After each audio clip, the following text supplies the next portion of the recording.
আসসালামু আলাইকুম। আমার চ্যানেলে আপনাদের সকলকে স্বাগত।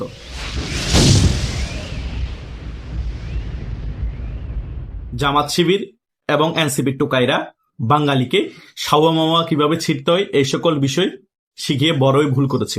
এখন এই আমজনতা এই টোকাইদের উপরই সেটা অ্যাপ্লাই করা শুরু করে দিয়েছে। যেখানেই পাচ্ছে সেখানেই তাদের সাওয়া মাওয়া ছিঁড়ে দিচ্ছে। গতকালক ঢাকা 18 আসনের প্রার্থী আরিফুল ইসলাম আদিবের সাওয়া মাওয়া ছিঁড়ে দেওয়া হয়েছে। অনেকেই বলছে বিএনপির নেতা দিদার মোল্লার নেতৃত্বে ডুমনি বাজারের মধ্যে এই আরিফুল ইসলাম আদিবের সাওয়া মাওয়া ছিঁড়ে দেওয়া হয়।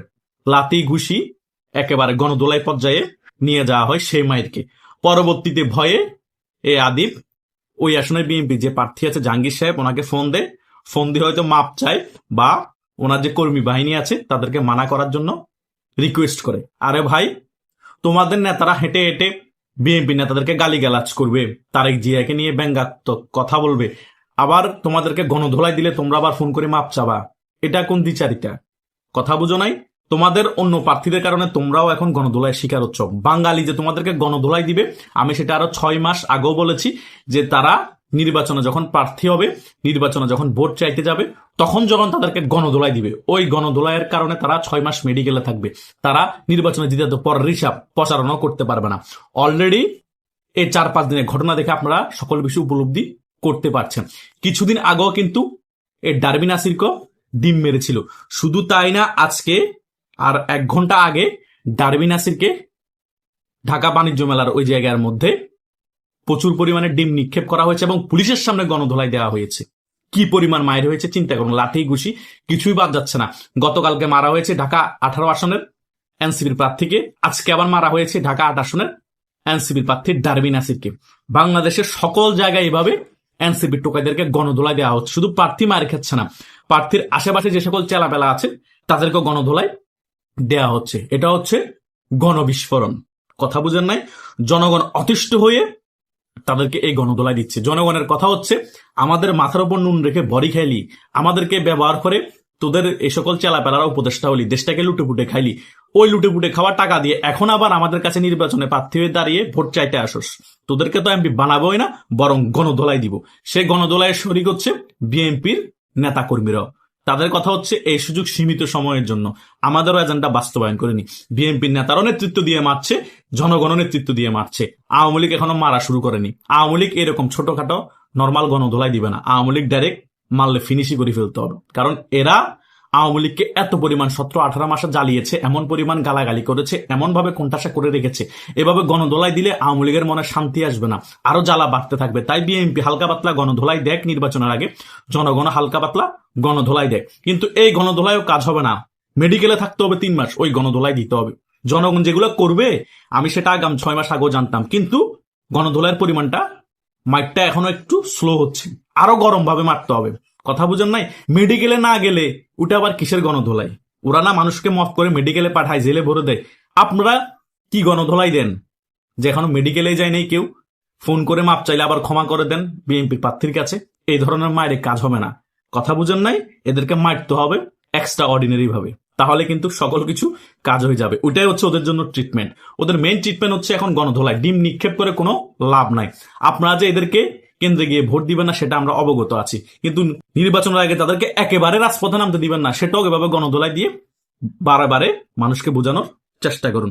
সেটাই হবে বাংলাদেশের মানুষের জন্য সবচেয়ে কল্যাণকর। কারণ সারা বাংলাদেশের মধ্যে যে এনসিপি 30 জন প্রার্থী আছে, তাদের মধ্যে যদি 1-2 জন এমপি হয়ে যায়, তারা যদি সংসদে কোন রকমে চলে যায়, তারা বাংলাদেশকে জঙ্গিবাদের আস্তানা গড়ে তুলবে, সংসদকে জঙ্গিবাদের আস্তানা হিসেবে গড়ে তুলবে। এখানে জঙ্গিবাদের আস্ফালন নিয়ে তারা বক্তব্য দিবে।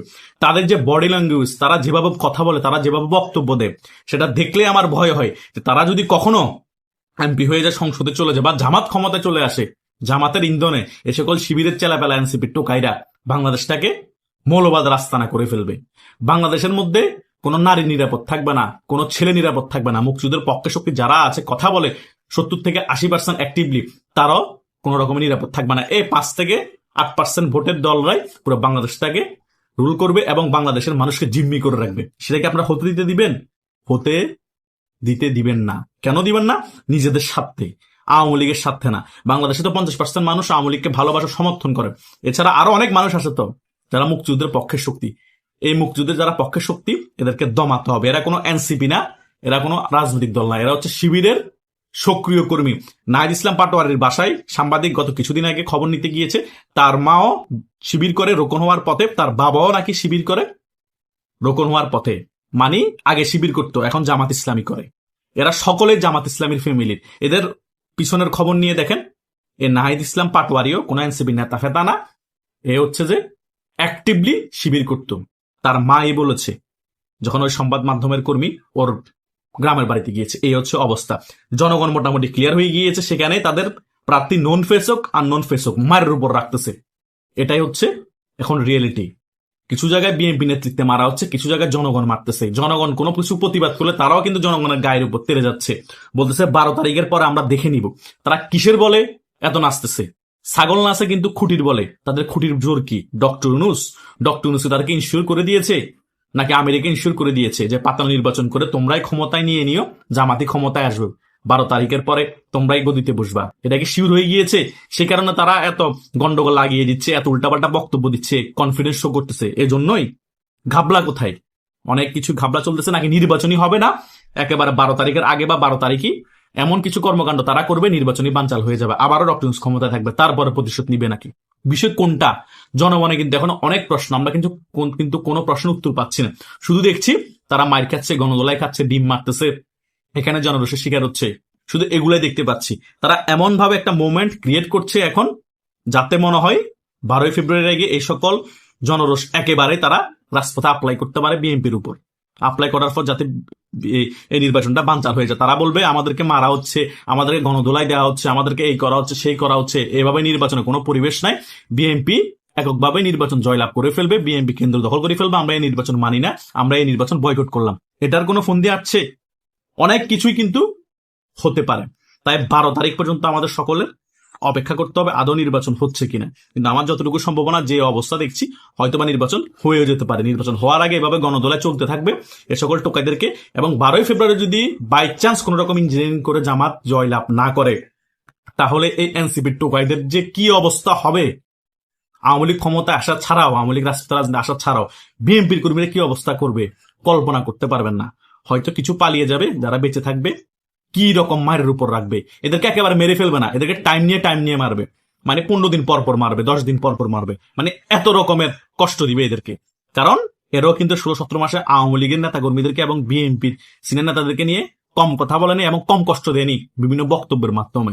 কথা বুঝতে পেরেছেন? আপনি হাতের মধ্যে মারলেন, গায়ের মধ্যে মারলেন, ওটা এক কষ্ট, কিন্তু মুখের বক্তব্যের মাধ্যমে মনের মধ্যে আরো বেশি কষ্ট পাওয়া যায়, সেটা আরো বেশি কষ্টকর। কারণ সারাক্ষণ এই সকল কথা, ইনসাল্ট, এগুলো চিন্তা করলে আপনার কষ্ট আরো বেশি হবে। সে সকল কষ্ট কিন্তু দিয়েছিল এ টোকাই সমন্বয়করা, এনসিপি শিবির নেতারা। বিএনপিকেও দিয়েছে, আওয়ামী লীগকেও দিয়েছে। যদি বিএনপি 12 তারিখের পরে ক্ষমতায় আসে, বিএনপির পালা হবে প্রথম দফা মায়ের, তারপর বিএনপি ক্ষমতা থেকে চলে গেলে তারপর আওয়ামী লীগ ক্ষমতা আসলে দ্বিতীয় দফা মায়ের কারণেই কিন্তু তারা ফিনিশ হয়ে যাবে। কিন্তু আওয়ামী লীগও সেই বোকামি করবে না, একেবারে ফিনিশ করে দিবে না। তাদেরকে টাইম নিয়ে মারবে, কষ্ট দিয়ে মারবে। তাদের এটা প্রাপ্য। কথা বুঝতে পেরেছেন? তারা এখন মনে করছে সর্বা আমরা কখনো ক্ষমতায় থেকে যাব না, যেভাবে ইঞ্জিনিয়ারিং করে ক্ষমতায় বসতে পারলে হয়েছে, আমরা এমন কিছু ভালো কাজ করব, জনগণ আমাদেরকে আজীবন আবার ক্ষমতায় বসিয়ে রাখবে, আমাদেরকে ভোট দিবে, এমন চিন্তা ভাবনা, আকাশকুসুম চিন্তা ভাবনা নিয়ে তারা বসে আছে। এগুলো কিছুই ঘটবে না, তারাই বিলীন হয়ে যাবে। বাংলাদেশের দল দুটাই থাকবে, আওয়ামী লীগ এবং বিএনপি। কথা বুঝতে পেরেছেন? 12 ফেব্রুয়ারির পরে সকল কিছু আপনারা মিলিয়ে নিয়েন। আর আমি তো ওপেন চ্যালেঞ্জ করেছি যে নির্বাচনে 2-3 মাস পরে এই এনসিপি দলটা বিলীন হয়ে যাবে। অলরেডি বিলীনের পথে। যে পরিমাণ গণদোলাই খাচ্ছে, তাদের যে জনসমর্থন আমরা দেখে বুঝতেছি নির্বাচনের আগে তারা বিলীনের পথে। আশা করছি আপনারা সকল বিষয় বুঝতে পেরেছেন। তবুও যদি কোনো মতামত থাকে কমেন্ট করে জানাতে পারেন। ধন্যবাদ সকলকে।